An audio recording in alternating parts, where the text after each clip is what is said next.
So salamat po sa ating dakilang Diyos na buhay. Sa buhay po ng ating pastora na siyang ginamit ng Diyos upang po ang buhay natin ay mabago. So ang lahat po niyan ay sa Diyos po ang papuri. Amen. Supurihin ang Diyos sa kanyang kabutihan.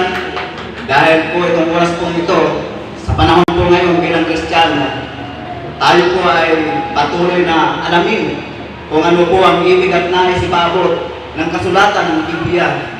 Dahil ang Biblia po, siya po ang nagiging guide ng bawat buhay ng sino mang tao na nabubuhay sa ibabaw ng mundo ito. Amen? So, samahan niyo po ako sa pagbabasa ko, pagkaklas, kung ano po talaga ang pinapayo ni Apostol Pablo sa Efeso Church. Amen? So, basahin po natin ang Efeso chapter 4, verse 17, hanggang baba po yan. So, ganito po ang ating maririnig at ganito po ang malasakit ng Diyos at ipinabot niya, amen, sa kay Apostol Pablo at ipangaral sa Efeso Church. At ang salita ng Panginoong Diyos mula noon hanggang ngayon ay nakarating po sa ating mga buhay. Kaya purihin ng Diyos dahil tayo po ay nakarinig ng kanyang salita na kung saan na tayo nga po ay magkakaroon ng pag-asa at pagbabagong buhay. Amen? Ang sabi po sa verse 17, sa pangalan ng Panginoon, sabi ng Apostol Pablo, binabalaan ko kayo. Huwag na kayong mamuhay tulad ng mga hindi sumasampalataya.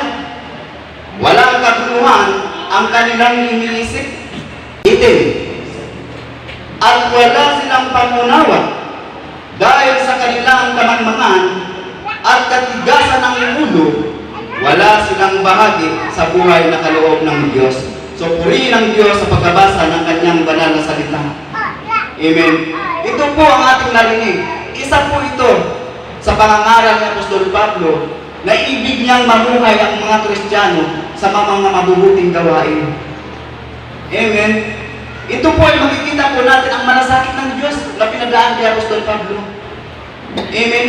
Nandito po ay makikita natin, grabe ang kanyang malasakit sa napakaraming Israelita sa Efeso Church. Dahil ganun na lang ang puso ni Apostol Pablo dahil doon po ay nagmumula sa ating dakilang Diyos na buhay. Amen? So sa mga panahon po ngayon, matapang ipinangaral ni Apostol Pablo ang salita ng Diyos at wala po siyang alinlangan na iparating sa maraming tao. Amen? Ang ibig at gusto ng Diyos, hindi natin nalalaman noong panahon hindi pa tayo sumasampalataya na tayo po pala ay mahal na mahal ng Panginoong Diyos. Amen? So ganito po ang sinabi ng Apostol Pablo sa Efeso Church. Sa pangalan ng Panginoon, binabalaan ko kayo. Huwag na kayong mamuhay gaya ng mga taong walang pananampalataya sapagkat walang kabuluhan ang kanilang iniisip. Amen? Tingnan niyo po mga kapatid. Ganun na naman ang malasakit ni Apostol Pablo sa Efeso Church. Ibig niyang iparating sa maraming tao na huwag mamuhay gaya ng mga taong walang pananampalataya sapagkat siya po'y nakakaalam kung ano ang kahinatnan ng bawat mali na ginagawa ng tao. At alam niya rin po ang tama na hindi niya iparating sa maraming tao. Kaya pinapayuhan niya ang mga Israelita, huwag na huwag kayong mamuhay gaya ng mga taong walang pananampalataya. Amen? Tingnan po ba mga kapatid ko? Ang isang taong walang pananampalataya, lahat ng kanilang iniisip, wala pong kabuluhan. Amen po? Minsan po ay nasasabi ko at nababanggit ko ito dahil po minsan narin meron pong binubulong sa panahon wala pang pananampalataya. Ang iniisip ko po, ako po'y pupunta sa mga barkada ko. Amen? Isa na po yan sa mga walang kabuluhang iniisip. Makikipag-inuman ako. Ang sinasabi ng Espiritu ko mga panahon hindi pa ako nananampalataya. Ako po ay magtatrabaho at kikita ng maraming pira. Bibili ako ng gusto ko. So, lang hindi ako makapagsamba sa atin ng kinang Diyos na buhay. Kaya kung bakit po sinasabi ni Apostol Pablo na huwag kayong mamuhay gaya ng mga walang pananampalataya dahil ang kanilang iniisip wala pong kabuluhan. Puro kasayahan sa sarili, so lang hindi na makapagsamba sa ating Panginoon Diyos. Tama po. Ganyan po. So, malinaw sinasabi ni Apostol Pablo sa Efeso Church, ibig niya na ang kanyang mga tinuturuan ay mamuhay ng tama, nang-aayon sa banal na kasulatan. Ayaw niyang mapahamak ang mga Israelita, kaya ganyan na lamang ang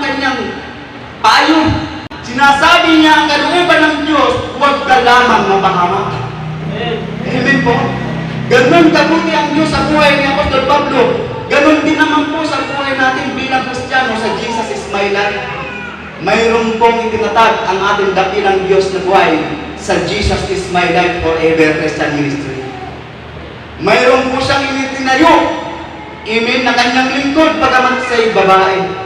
Ngunit siya, amen, ay tinawag ng Panginoon upang gamitin sa maraming tao at ipangaral ang salita ng Diyos.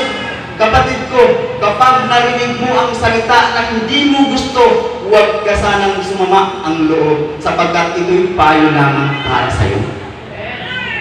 Amen? Alam niyo po mga kapatid ko, naunawaan ko sa mga payo. Noong mga panahon sa buhay ko, marami na rin pong pumayo sa akin. May maganda, mayroon din pong hindi maganda. Mayroong nagpayo sa akin na alam mo, sa ginagawa mong mali, mapapahamak ka riyan. Di po ba? Napakasarap pakinggan ang payo na kung saan ay malalaman mo sa ginagawa mo kapag mali ay mapapahamak ka, nagkakaroon ka ng babala. Amen?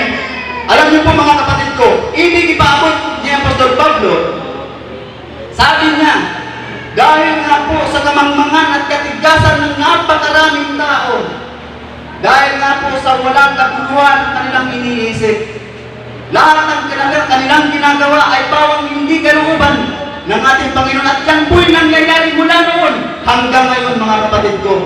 Minsan nga po sa buhay natin, nagagawa natin ang hindi kalooban ng Panginoon. Tama po. Dahil nga po nasusulat, walang matuwid, wala kahit isa. Amen? Pero bilang Kristiyano, at sa salita ng Diyos na ating naririnig, nagkakaroon po tayo ng babala sa ating buhay. At sa mga walang pananampalataya, sabi ni Apostol Pablo, dahil sa kanilang kamangmangan at katigasan ng ulo, wala silang bahagi sa kaloob ng buhay ng ating dakilang Diyos na buhay. Amen? Tingnan niyo po ang mangyayari sa mga walang pananampalataya. Walang kaloob na buhay. Amen? Na gusto ng Diyos ibigay. Amen? Ngunit, sa kabila ng lahat, sa ating pamilya, Jesus is my life. Lagi ko nga po sinasabi na tayo po ay patuloy na nagsisikap. Amen? Bagamat nga po sinasabi ko walang perfecto, wala kahit isa, kundi ang ating Panginoon Jesucristo. Ngunit ang sinasabi, lagi ko nga po itong binababanggit sa Matthew chapter 5, verse 48, maging ganap kayo gaya ng inyong amang nasa langit. Ibig sabihin po pala mga kapatid ko, dahil hindi po tayo perfecto sa panahon ngayon, kapag tayo po ay nagpapatuloy sa paggawa ng mabuti, pagsunod sa kalooban ng ating Diyos, pagbasa ng Biblia at pananalangin, amen, at gawin ang ibig ng ating Panginoon, balang araw, pagdating ng panahon, na tayo po ay mawala sa ibabaw ng mundo ito, ngunit ginagawa mo ang kalooban ng Panginoon, ikaw ay magiging perfect sa panahon ng ating dakilang Diyos na buhay. Sabay-sabay po. So ang sabi po ni Apostol Pablo, dahil kayo na lamang ang kanyang malasakit sa maraming Israelita, huwag na huwag kayong mamumuhay gaya ng mga taong walang pananampalataya. Amen? Matitigas ang ulo dahil sa kanilang kamangmangan. Sila po ay walang bahagi sa kaloob ng buhay na ibibigay ng ating Panginoon. Ngayon po, bilang Kristiyano, nalalaman po natin ang salita ng Diyos. Nagkakaroon po tayo ng babala. Amen? Gusto ng Diyos na tayo po ay mabuhay ayon sa kanyang kalooban. Amen? Bagamat tayo po ay dumadanas na napakaraming problema at pagsubok, hindi po maiwasan yan. Kahit hindi mo hingin yan, hindi po tayo makakatanggi. Dadanas at dadanas pa rin po tayo ng mga problema at pagsubok. Ngunit sa kabila ng lahat, dumating man ang mga iyon, huwag kang mag-alala dahil may Panginoong Jesucristo na siya nagbibigay ng kalutasan, kalunasan ng iyong problema at pagsubok. Amen. So ang sabi po, sa verse 19, sila ay naging alipin ng kahalayan at wala na silang kahihiyan. Wala silang inaatupag, kundi parang kalaswaan. Hindi ganyan ang natutunan ninyo tungkol kay Kristo, sabi ng Apostol Pablo. Tingnan niyo po mga kapatid ko. Alam naman po natin sa mga buhay natin, ang salita ng Diyos mula noon hanggang ngayon, ang kalaswaan at kahalayan ay laganap sa buong mundo. Amen? At kung hanggang ngayon. Amen? Ang problema sa ating mga Kristiyano, dahil minsan ay sumasali sa ating mga isipan, dahil tayo po hindi perfecto, kung natin yakapin ang hindi natin pagiging perfecto, dahil alam na po natin yun. Amen? Alam po natin na ang ating Panginoon Diyos, ang tanging nag-iisang perfecto. Ngunit sa salita ng Diyos, sa ating paggulay-gulay ng mga salita ng Panginoong Diyos, na pagtatamo po natin sa buhay natin, tama ang salita ng Diyos na dapat sundin. Amen? Dahil ang salita ng Diyos na nakasulat sa banal na kasulatan, na siyang nagbibigay ng guide sa bawat buhay natin, magkakaroon po tayo ng pag-asa, magkakaroon po tayo ng kaalaman, ng karunungan, at tayo po ay makakatanggi sa mga tukso ng kasalanan.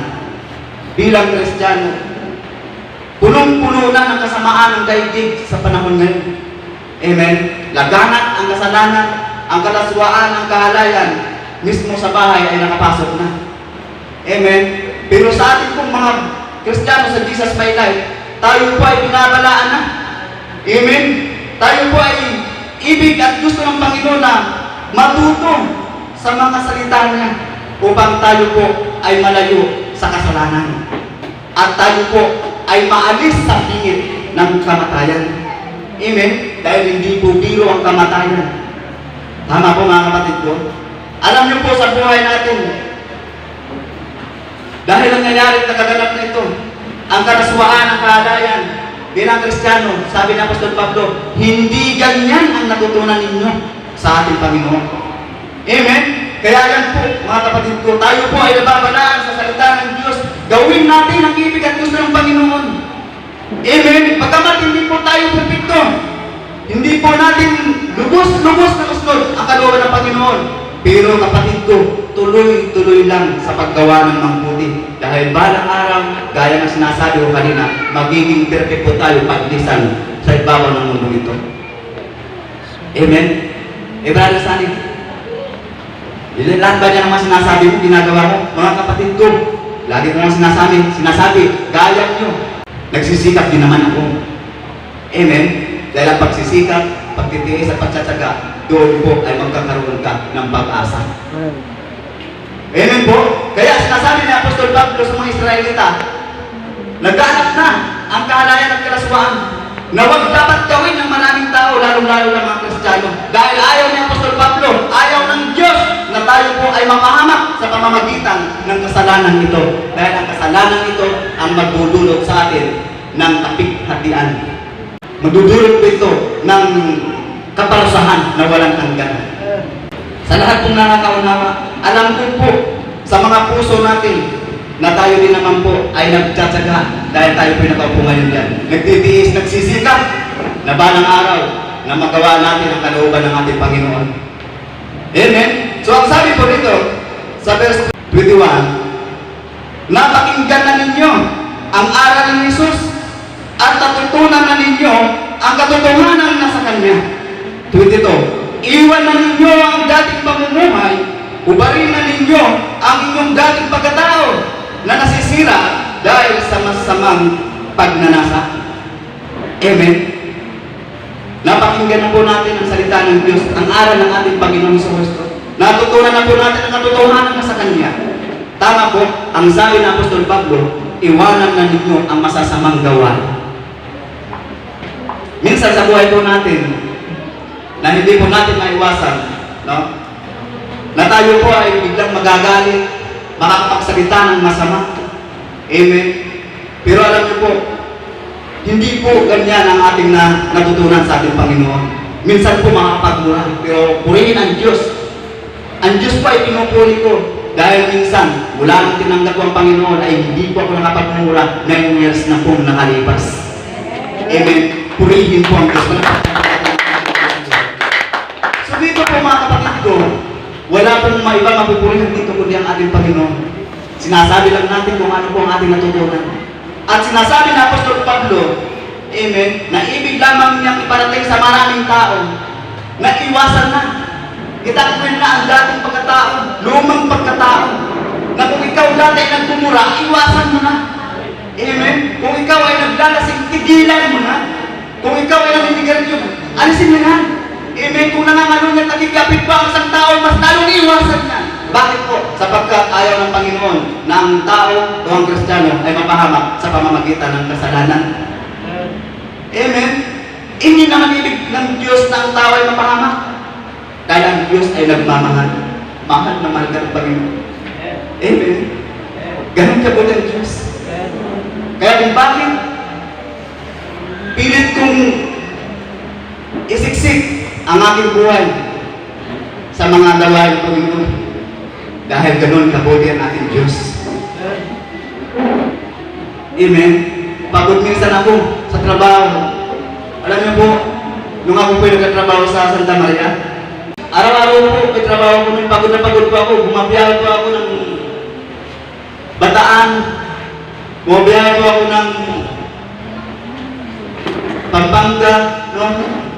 Uuwi ako minsan alas 10, alas 11 ng gabi.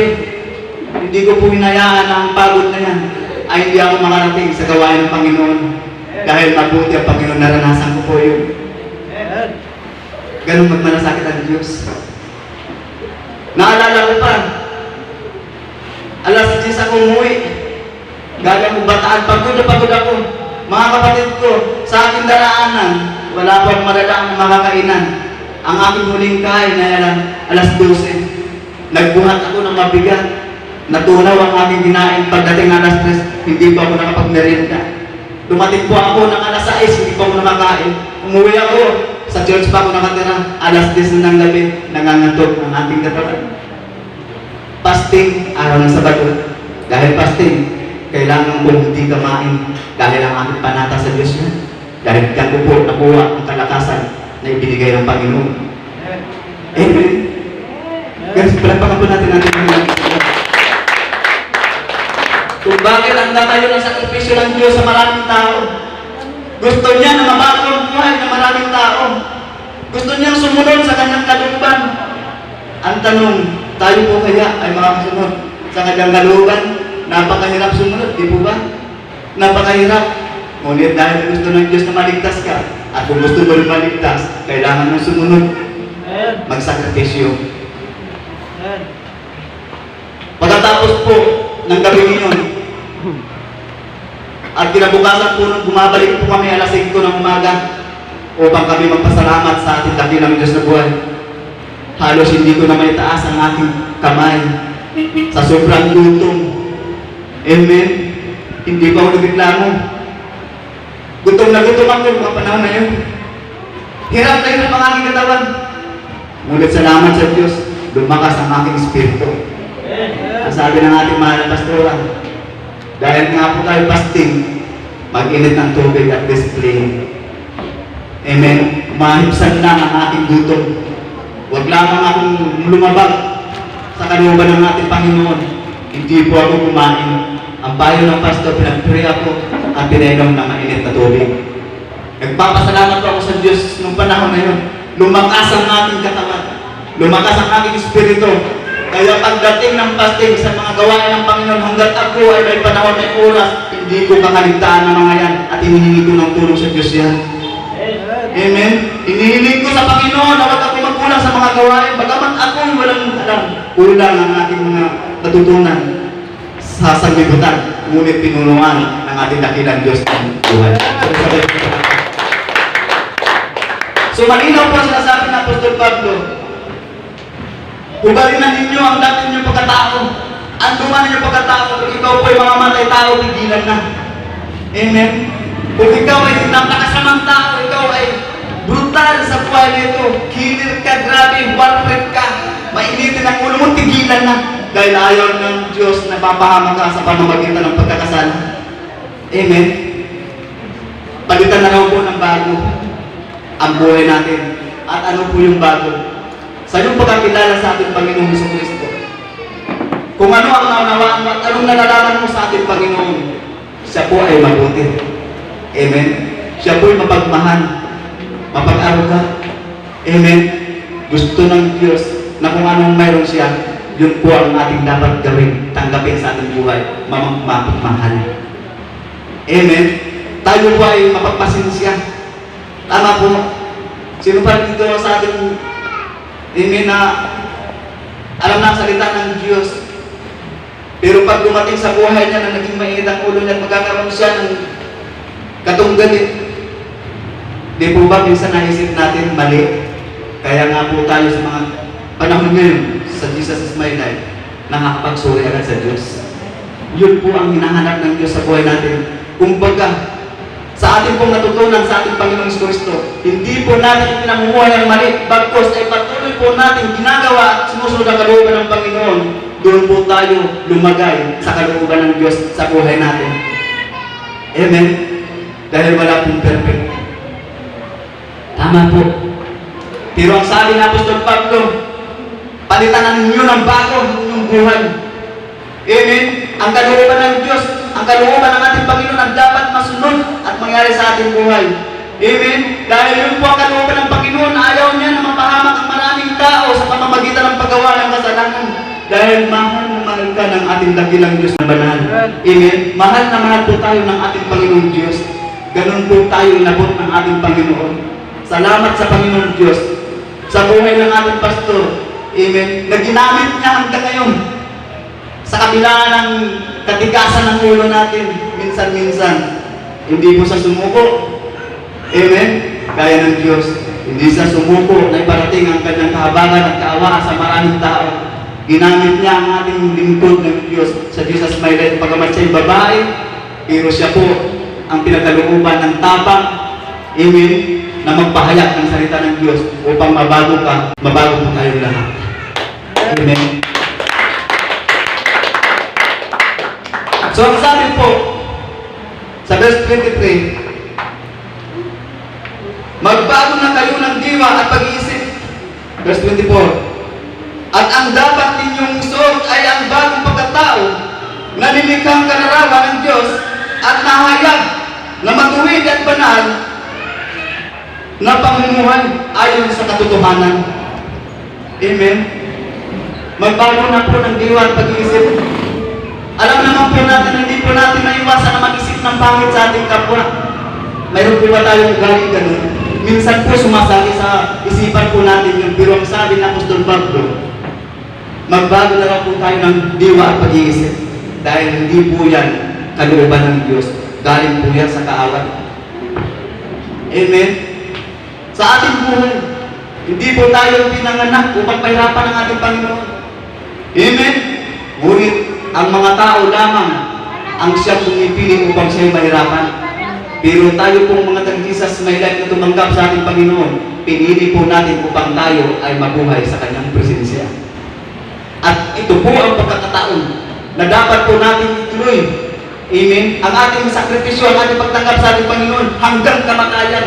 Dahil ang buhay na walang hanggan ay hindi po nakukuha yan sa magiging mabuting tao ka lamang. Masunurin ka sa trabaho. Amen? Mabait ka. Wala kang bisyo. Kulang po yun. Hindi po masama yun. Pero ang gusto ng Panginoon, habang ikaw ay nabubuhay sa ibabaw ng mundo nito at sinusunod mo ang kalooban ng ating dakilang Diyos na buhay at pagtapos ng ating buhay, may buhay na walang hanggan. Sabay-sabay po na. So ang sabi niya, Apostol Pablo, magbago na lang po tayo. Amen? Kung tayo po ngayon ay hanggang ngayon, mayroon pa rin tayong galit, tapoy na nakit sa ating kapwa.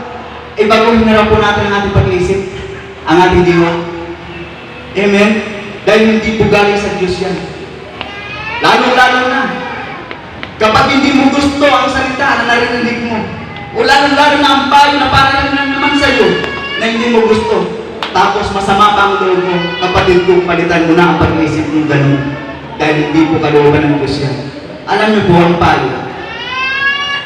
Yung payo po na nagmumula sa Diyos, amen po, kundi sa Diyos lamang maririnig ang napakamabuting payo. Amen? Na siyang nagdudulot sa atin ng buhay, ng pag-asa. Amen? Na siyang nagbibigay sa atin ng paglayo sa tukso at kasalanan. Kapag narinig po natin ang payo ng ating dakilang Diyos na buhay sa pamamagitan, amen, ng kanyang lingkod, amen, ng kanyang hinirang, kapatid ko, huwag na po tayo sasama ng loob. Dahil ang kanyang payo ay para lamang sa atin. Wala pong masama sa payo. Kaya ang tampo, galit na nakit ay tigilan na. Amen? Alam niyo po, Dapat ang Kristiyano, bagaman mararanasan niya na siya po ay nagkakaroon ng problema, pagsubok, may ginagamit ang kaaway upang magalit ka. Pero kapatid ko, huwag po natin hayaan lumubog pa ang araw. Galit pa tayo, sapagkat hindi po yan ang gusto ng Diyos sa ating buhay. Amen? Mabuti po ang Diyos sa lahat ng oras at panahon. Ang gusto lamang po ng ating Panginoon. Amen? Na ang kanyang kalooban, ang kanyang ibig at gusto sa buhay natin, sundin po natin bagamat mahirap. Amen? Dahil ang kalaban po natin ay pinansyal. Tama po. Bigat. Kahirapan ng buhay. Yan po ang ating kalaban sa ating pagsunod sa ating Panginoon Diyos. Amen? Problema sa pamilya, hindi po maiwasan yun. Lahat na ng bigat, lahat na. Amen? Danasin mo na ang lahat. Sukdo lang ikaw ay takluban na ng langit at lupa dahil sa iyong dinaranas. Kapatid ko, sa buhay po natin, naunawa natin, hindi po ang lahat ng yan na magamit ang kaway upang tayo tumigil sa pagsamba at pagpuri sa ating dakilang Diyos sa buhay. Amen? Dahil ang Panginoon po ay napakabuti. Siya po ang pinakamabuti sa buong mundo nang lumikha sa iyo at sa akin upang tayo po ay magkaroon ng pag-asa at magandang buhay sa ibabaw ng mundo ito. Kapatid ko, ang magandang buhay ay hindi po sa pamamagitan ikaw ay mayaman. Ikaw ay maraming pira, marami kang bahay at lupa at marami pang iba, etc. Hindi po yan ang pinakamagandang buhay. Bagamat hindi po masama yan. Maganda ang trabaho, sumasahod ka ng malaki. Hindi po masama yan. Ngunit ang pinakamaganda na buhay sa ibabaw ng mundo ito na gusto ng Diyos na maunawaan mo, ang makilala mo siya at siya ang gawin mong buhay at yaman. Ayaw naman yun talaga tayo mapangamak. Ayaw niya na tayo po gumawa ng masama. Amen? Kaya nga tayo po, mayroon po tayong mga gawain dito eh. Mayroon po tayo ng prayer fasting, amen, ng Sabado, mayroon hermeneutics, Webes, amen, mayroon po tayong pagsamba ng ikapitong araw at maraming Bible study. Kaya nga gusto ng Diyos sa buhay ng ating pastora, sumama po tayo upang magkaroon tayo ng lakas at panlaban sa tukso ng diablo. Amen? Higit sa lahat ang pananalangin at pagsamba mo sa Diyos. Dahil sa buhay na ito, amen, wala pong pinipili ang Diyos kung sino magaling, kung sino marunong, kung sino may pinag-aralan, kung sino wala. Lahat ng may pinag-aralan at lahat ng walang pinag-aralan, mabuti man o masama, pantay-pantay ang tingin ng Diyos. Yan po ang gusto niya na ganoon din ang gagawin natin. Pantay-pantay ang tingin natin sa bawat isa sa atin. Dahil tayo po ay isa lang ang Panginoon. Siya lang po yun. Amen? Kaya nga sabi ng Apostol Pablo, iwasan natin yun. Amen? Ang masasamang isipan. Lahat ng mga ginagawa natin ng mali, tigilan na. Dahil ayaw na tayo po yung mapahamak. Amen? Kaya alam niyo po, napakabuti talaga na napunta po tayo sa Jesus is my life.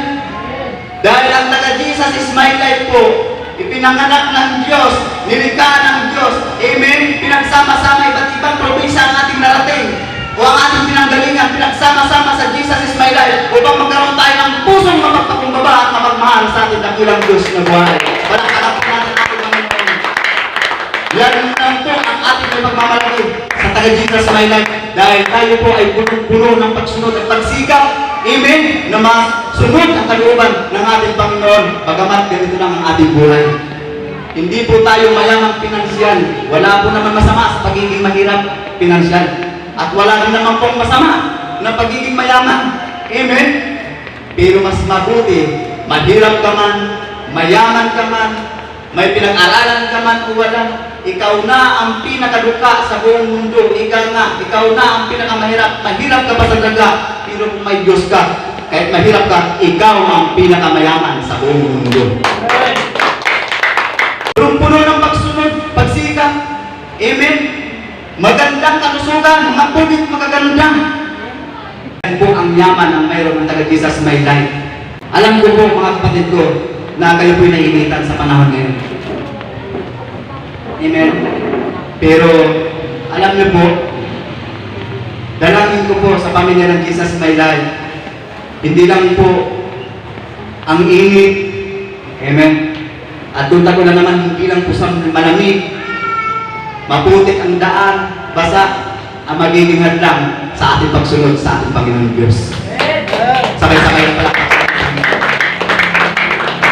So, ang sabi ko, ng verse 25, dahil dito, itakwil natin ang pagsisinungaling at tayong lahat ay magsabi ng totoo sa isa't isa sapagkat tayo ay bahagi ng isang katawan. Amen? Meron pa sinasabi si Apostol Pablo sa Ephesians Church, extended po sa Jesus is my life. Itakwil daw po ang pagiging sinungaling. Amen? At pagsabi ng hindi katotohanan. Amen? Dapat puro katotohanan lang. Kaya nga po mga kapatid ko alam niyo po minsan, gaya nga po na lagi po narinig sa ating pastora, makalusot ka lang. Amen? Magsisinungaling lang tayo ng pakunti-kunti. Kunti lang pagsisinungaling at malaki, isa lang din po naman yun. Amen? At alam naman po natin na ang pagsisinungaling po ay hindi galing sa Diyos. Yan po ay galing sa demonyo. Naunawaan po natin. Dahil ang sabi po ng John 8:4, ang diablo ang inyong ama. Diba? Doon na tayo sa dulo, sapagkat siya ang ama ng kasinungalingan. Kaya bawal po sa Jesus My Life ang sinungaling. Tama po? Kung magkikwentuhan lang din naman tayo, amen, lalo na kung sa ating mga kapatid sa pananampalataya ay ang katotohanan na. Tama po? Puro katotohanan. Amen? Dahil yan po ang ibig at gusto ng Diyos, ang katotohanan sapagkat ang sabi niya, sa John 4:24, ang Diyos po ay Espiritu. Tama po? At dapat siyang sambahin sa Espiritu at katotohanan. Ang Diyos po ay katotohanan. At ang pagsamba sa Kanya ay katotohanan. Kaya dapat walang sinungaling. Para pagkakataon natin ang Amen? Makalusot lang po tayo. Dahil kasi hindi traffic kasi po. Yun pala, tanghali na magising. Sinungaling pa rin yun. Mali. Napaka-traffic po, kaya na ngayon lang ako nakarating. Grabe traffic. Nalintang sa pag-gising. Tama mo? Mali po yung makalusot lang. Sabi naman ako, ganun talaga naman, napaka-traffic talaga. O sige. Mali pa rin po, bagaman pumayag ng amo. Tama po? Alam niyo po mga kapatid ko, sa buhay po natin, ibig ng Diyos na katotohanan na gawin natin, yun lang po dapat ang ating gagawin. Bagamat tayo po ay maliit na church sa Jesus My Life, pero hindi po tinitingnan ang laki, uliit, amen, o sa dami at kunti. Sapagkat ang tinitingnan po ng ating dakilang Diyos ng buhay ay yung puso mo at puso ko. Amen? Bagamat po tayo sa ibabaw ng mundo ito, nararanasan natin na napakaraming problema, sigaret ng buhay. Pero ibig ng Diyos, anuman ang iyong daranasin at anuman ang usapin ng buhay, kailangan maganap ang katotohanan ng buhay mo dahil yan ang iyong natutunan sa ating Panginoon. Amen? So ang sabi po sa verse 26, kung magalit man kayo, iwasan ninyo ang kayo'y magkasala. Huwag ninyong hayaang lumubog ang araw, nagalit pa rin kayo. Amen? Sabi ng Apostol Pablo, kaya niya po sinasabi yan dahil ayaw niya na ang kanyang tinuturuan ay nananatili sa tapo, galit at hinanakit. Dahil yan po ay magsasanhi ng kaparusahan na walang hanggan sa buhay ng tao. Kaya, palapakan pa natin ating mga Diyos. Kaya gusto ni Apostol Pablo na mabuhay na ayon sa kalooban ng Diyos ang kanyang mga tinuturuan. Ganun magmalasakit si Apostol Pablo, ganun din naman po sa Jesus My Life. Ganun po ang ginagawa ng ating pastora. Amen? Tayo po ay pinapayuhan. Gusto niya na tayo po ay mabuhay sa kalooban ng Diyos. Gusto niya na tayo po ay walang tampog, galit, hinanakit. Gusto niya tayo po ay nabubuhay na ayon sa kalooban ng Panginoon. Dahil ayaw niya po na tayo po mga tinuturuan ay suwain sa ating dakilang Diyos na buhay. Amen. Ito nga po, napakabuti ng Diyos sa buhay ko. Dahil napunta ko sa Jesus My Life. May isang pastora, may isang babae ng Diyos na ginamit sa buhay ko na napakatigas ang puso ko noong mga panahon na yun. Amen. Dahil purihin ang Panginoon. Dahil hindi po magiging hadlang ang kanyang pagiging babae bilang pastora. Amen. Upang iparating sa akin ang salita ng Diyos na gusto kong marinig na siya magbabago ng buhay ko at buhay niyo. Buhay po natin lahat. Amen. Ganun po si Apostol Pablo. Ganun po ang Diyos sa buhay ng ating mga tagapagturo. Amen. So, ang sabi po ni Apostol Pablo, sa verse 27, huwag ninyong bigyan ng pagkakataon ang diablo. Amen. Kapag pinapayuhan ka ng isang lingkod ng ating dakilang Diyos na buhay na hindi mo magugustuhan ang iyong maririnig, amen, huwag niyo hayaan ang diablo magkaroon ng buwang sa puso at isipan natin upang tayo ay magtampo, magalit, maginanakit sa ating narinig na hindi natin gusto. Ayaw ng Diyos na gano'n ang ating kaisipan. Gaya lang po yan ng mga walang pananampalataya kaisipan eh. Kaya nga sabi ng Apostol Pablo, amen, na mamuhay kayo, amen, sa kalooban ng Diyos at wag sa gaya ng mga walang pananampalataya sapagkat walang kabuluhan ng kanilang iniisip. Yun po ang gusto ng Diyos sa buhay natin, na mabuhay po tayo ng ayon sa kanyang kalooban. Amen. Huwag daw po natin hayaan na makasingit ang diablo sa ating isipan kapag tayo po ay ginagalit ng sinuman. Kapag tayo po ay nakakarinig ng mga payo na ayaw natin marinig. Amen. Pero naman yun ay kabubuti natin. Huwag po tayo magalit. Huwag po tayo magtampo. Amen. Sa pastora o sa pastor na tagapagturo. Bakit? Gusto ng Diyos na mabuhay kang mabuting tao sa ibabaw ng mundo ito. Amen. Tingnan niyo po. Tingnan niyo po ang buhay ninyo mga panahon. Hindi ba ninyo kilala ang Diyos? At sa panahon po ngayon kilala niyo ng Panginoon. Di po ba napakalaki ng pagkakaiba? Amen. Kung dati nakikipagsuntukan ka, ngayon di ba hindi na? Ano po mas mabuti? Yung may pananampalataya ka o wala kang pananampalataya? Wala kang pananampalataya, ang daming galit, tampo na nakit, ngunit may pananampalataya ka, may Diyos na bubuhay sa iyo at magdadala sa kanyang karyan at tuloy natin ginagalang. Saan doon tayo doon? Sabay-sabay na walang paksa ating Panginoon. Ang pananampalataya po, yun po ang gusto na may talim sa puso natin. Gusto ng Diyos po yun. Amen? Dahil ang pananampalataya, naniniwala ka na bagamat hindi ka perfecto sa panahon ngayon, kapag ikaw ay sumusunod, amen, nananampalataya ka, naniniwala ka sa Diyos, na balang araw ay gawin kang perfect, amen, sa kalooban niyang sa mga magawain, sa pagbabasa ng Biblia, sa pananalangin, yung gusto niya magawa at gawin ng mga tao. Amen. Kaya nga sabi ni Apostol Pablo, sa verse 28, ang mga magnanakaw ay huwag lang magnakaw. Sa halip, magtrabaho siya ng marangal para sa sariling kabubuhay at makatulong sa mga nangangailangan. Yun po yung gusto ng Diyos na ating gawin. Amen. Iwasan po natin ang pagnanakaw, iwasan po natin ang paggawa ng masama. Amen. Magtrabaho daw po tayo ng marangal at tayo daw po ay makatulong sa mga nangangailangan. Yun po ang dapat gawin ng tao. Kung anong mayroon ka, dahil ikaw ay pinapala ng Diyos, ikaw yung gagamitin ng Panginoon na magbigay sa wala. Amen. Amen. Ibig sabihin, nabubuhay ka sa ibabaw ng mundo ito na marangal, na hindi mo dinalabag ang kalooban ng Panginoon sa pamamagitan ng pagnakaw, no? Sa hindi pagsunod sa kalooban ng Diyos. Marangal kang nagtatrabaho at ang kinikita mo, bagamat sa iyo yan, pero kailangan mo rin tumulong sa mga wala. Doon po sa mga mayroon. Tulungan ang wala. Lalong-lalo na sa pamilya ng Jesus My Life. Amen? Yun po ang gusto ng Diyos. Ang makatulong. Amen? Kaya nga sabi ng Apostol Pablo, huwag kayong gumamit ng masamang salita, kundi yung makapagpapalakas ng angkop na pagkakataon upang makapagdulot ng mabuti sa mga nakakarinig. Amen? Pati rin po pala, amen, sa ating mga sinasabi, sa mga nakakarinig, kailangan nakakapagpalakas din po pala. Tama po? Hindi yung paninira, sinasabi, laban sa iyong kapwa, sinisiraan mo na.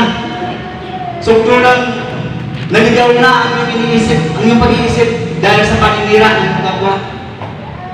At sabi ng Apostol Pablo, amen, na kailangan huwag daw po tayo gumamit ng mga sasamang salita. Kasama na po yung pagsisinungaling. Amen. Halimbawa, katulad ko, halimbawa mayroong mag-open sa akin, Brother Sally, napakalaki ng problema mo. Ayan ang problema mo. Kaya minsan ayaw ko nang lumalo kasi yung katabi ko, masamang sinasabi sa akin. Di ba? Kaya hindi ako nakakapagdalo kasi ang pangit na sinasabi niya hindi ko gusto. So ano dapat ang marinig niya mula sa atin? Dapat daw po yung nakakapagdulot ng kalakasan sa kanya. Yan yun. Alam mo kapatid, yung narinig mo lang. Yung nakita mo lang. Ang tingnan mo at pakinggan mo, yung malaking pangalan na sa taas, si Jesus lang.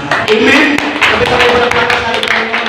Hindi po yun. Si ganun, ang daming pagdadamay. Huwag po ganun mga kapatid ko. Hindi po tayo nababago ang buhay noon. Ano pa ang pamagat nito? Ang bagong buhay kay Kristo. Tapos ang ugali natin, paninira sa takwa natin. Tama po? Amen? So anong gagawin natin? Alam mo kapatid ko, kung ano man ang narinig mo sa katabi mo, sabihin mo nga sa katabi mo, kung ano man ang narinig ko sa iyo, mahal kita sa Panginoon. Amen? Dapat ganun eh. Ano man ang sinabi mo laban sa akin, hindi ako gaganti sa iyo. Amen? Dahil mahal kita sa Panginoon. Tama po. Alam niyo po mga kapatid ko, dapat po tayo pong lahat ay nabubuhay. Amen? Sa paggawa ng mabuti. Sa pagtulong sa kapwa natin, yun na. Namumurog-lima. Amen? Hirap na hirap gumano dahil sa kanyang katabi. Tama po. Dahil sa kanyang narinig na mga payo. Tama po. Narinig niya sa mga leaders, narinig niya kay sister, kay brother. Amen? Nahirapan siyang gumano dahil sa kanyang mga narinig. Mga kapatid ko, ang magpapalakas lamang sa kanya, yun po ang gusto ng Diyos. Tama po? Amen. So, sabi po, sa last verse na lang po tayo, sabi po sa 2 Corinto, chapter 5, verse 17, kaya kung nakipag-isa na kay Kristo ang isang tao, isa na siyang bagong nilalang, wala na ang dating niyang pagkatao, sa halip, ito'y napalitan na ng bago. So, purihin ang ating dakilang Diyos na buhay. Kapag nakipag-isa na po ang isang tao kay Kristo, wala na po ang dati niyang pagkatao. Ang luma ng pagkatao, ang pagiging masama niyang tao ay wala na po. Sa halip, napalitan na ng bago ang pagiging banal, matuwid at sumusunod sa kalooban ng ating Panginoon. Bago nang nilalang. Amen? Kaya ang sabi ng Biblia, ang bagong buhay kay Kristo, so kailangan makita po sa ating mga Kristiyano. Saan man tayo magpunta, gaya nga po ng sinasabi ko, pumunta ka man o makarating ka sa iba't ibang lugar, amen, kung paano ka naging mabait sa loob ng church na para bang hindi ka makabasag pinggan, amen, at pagdating mo sa ibang lugar, dapat ganun pa rin. Hindi po yung mabait ka rito sa loob ng church at pagdating sa ibang bayan na walang nakakita, wala si sister, wala si brother, wala si pastora, saksakang sama ng loob mo. Grabe, pakikipag-away mo, pakikipag-digma. Tama po ba mga kapatid? Pero sa Jesus My Life po, punong-puno ng pagsisikap. Makarating man sa ibang lugar, kung paano humble dito, humble pa rin sa ibang lugar. Yan po ang may pagmamalaki ng taga Jesus My Life. Amen? Kaya nakarating sa Jesus My Life, binigyan ng bagong buhay. Amen? So dapat sa ating pamilya sa Jesus My Life, purihin ang Panginoon. Salamat sa Diyos. Amen? Dahil siya ang nagbigay ng buhay sa atin, nagbago sa atin, kaya ang buhay natin lagi lamang magpuri sa atin lakilang Diyos na buhay. Anak ko ay